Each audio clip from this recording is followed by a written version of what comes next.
Dr. Erica Rothblum, thank you for being here. And please share with us. I know firsthand, we worked together very closely for a number of years. And I know firsthand that your school is an amazing uh, shape given everything that we're going through. And I look forward to hearing you share with all of us. Thank you. It's been so nice to hear the experiences. And I mean, Karen, you said it well, how much the experience translates from place to place and culture to culture, everything. I was thinking, like, as Hamida was talking about, like the depression and anxiety, we're seeing that. Bernie, when you were talking about, just in general, how, it's not just the pandemic. We've also had our own share of political unrest that has definitely added to the ways that kids are interacting with the world. And so a lot was covered, and a lot that Sylvia shared too resonated. And so I think I'll talk a little bit about what we're starting to think about, how we're going to help kids sort of as we come out the other side of this, hopefully. So our school is an early childhood. We start at 2 years old and we go through 8th grade. The right now, so back in March, like many others, we closed down. We were closed through August, doing distance learning, and then in August we brought back our early childhood students, so our 2 years old through 5 years old. And then slowly we've been able to bring back some of our lower elementary students. So we have students currently on campus. We have the kindergarten through 3rd grade, so about through 8 years old. And we're expecting that in the next month, we can bring back kids through 6th grade, so kids through about age 11. Where and the 7th and 8th graders, the oldest students, will stay online for the foreseeable future. And what we're thinking a lot about, even with the kids who are on campus, the 2, 3, 4 year olds who have been at school since August, we're definitely seeing, even with them, there have been so many habits established with how people interact with one another. And so, getting them to the point that hopefully soon they're going to be able to be in larger groups, and hopefully soon they're going to be allowed to touch in new ways. I agree with what other people said, that kids are kids and it's very hard for them to stay apart, but we've put so many things in place to try to keep them apart, right? When they walk in line, we talk to them about using zombie arms so that they're kind of walking an arm's length apart, or we have the desks all set apart. Our school is a place where usually kids are collaborating and working together, and our teachers have had to come up with instruction that is really much more about themselves, sitting by themselves. When they sit on our field, they sit inside hula hoops so that they're away from one another. And our kids are taking on these habits and routines, right? Our brains are pattern seeking. And so when we come out of this, how do we help kids develop new patterns and new habits to know that, it is safe to hug your friend. It is safe to work in a small group. And so making sure that with our staff, we're not just transitioning from one to the other without a marker or an explanation, and how we socialize kids for that.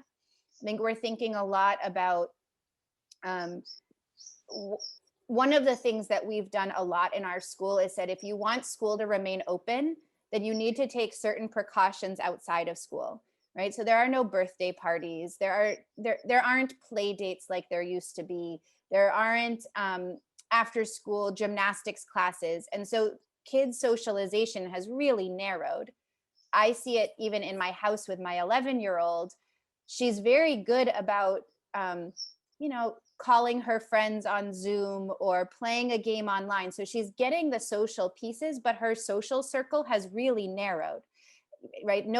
She's no longer at a school with 30 other kids in her grade and kind of talking to whoever happens to be next to her in the hallway. She's only talking to the same 5 people all day, every day. And so how we then go back into a world to expand those social circles, I think we're thinking a lot about what can we do in school and how can we encourage parents to expand those social circles.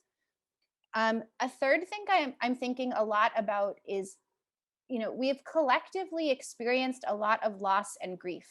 And we know that kids can only be as well as the adults in their lives. And the teachers and their parents have experienced loss and grief. Sometimes it is incredibly immediate, right? In our family, we've lost someone from COVID, but there's also not necessarily like the close death. Sometimes it's just, I didn't get to have the birthday party, or I didn't spend this year with my grandparents. And so how do we collectively work through those 5 stages of grief and come to a place where we come out our new selves? We certainly aren't going back to our old selves. And I think the last thing I'm thinking a lot about, kind of going on that idea of that kids can only be as well as the adults in their lives, is just the amount of stress that adults are carrying, and I think will continue to carry. Um, there was an article in the New York Times this morning that had followed 3 women since September, and looking at I know that this is true in the United States, the burden that has been placed more on women and mothers than on men in terms of family care. The ways that women have dropped out of the workplace in the United States in order to care for their children.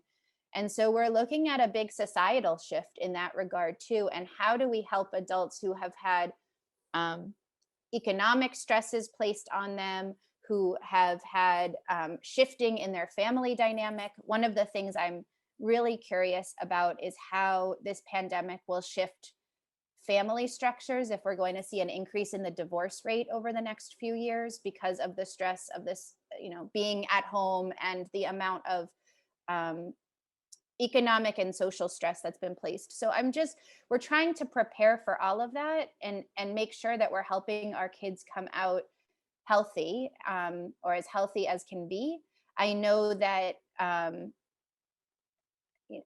I know even with the kids who have been on campus since August, we are seeing trauma, and it will only be that much more so for the kids who have not been around others for the last year. So I think those are the things that are top of my mind at this point in the pandemic. Thank you, Erica. I think all those things. This shrinking social group, just by that, it's shrinking social opportunities, and then it's shrinking social if they're not already friends, and how do they make friends, and how odd that is relative to what they usually get to experience in person. So true. And I think of it especially for our preteens and teenagers who, really, that's the time when you're supposed to be expanding who you are in the world and pulling away from your family, Yeah. finding your own identity. And for so many of those kids, they've just been in their house with their parents this whole time. And how will that stunt some of that adolescent growth? Yes. Yes. Right. Right. Our 17-year-old here, I think, is getting pretty sick of me and my husband. Yes, he's definitely should have more chances to socialize than we're providing, for sure. Thank you so much. Thank you. Thank you very much.